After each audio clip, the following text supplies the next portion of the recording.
Ate, Sa gitna na lang kayo, sa gilid. Huwag sa gilid. Sa delikado yan, may member na sa gilid. Tapos may mataas. Sa gitna na lang kayo. Ate, bago. Kaya nga.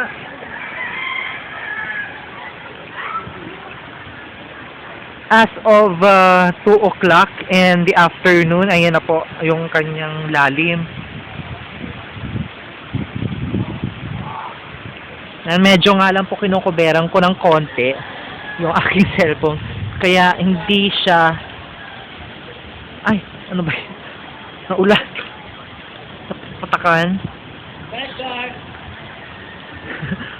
As of... Ayan. Yan, uncle, yung shop.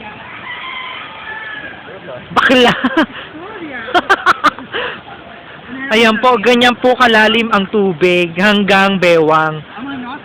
Pero sa lugar na yon, sa bandang pong doon, sa bandang casino, lubog talaga. Lubog po talaga.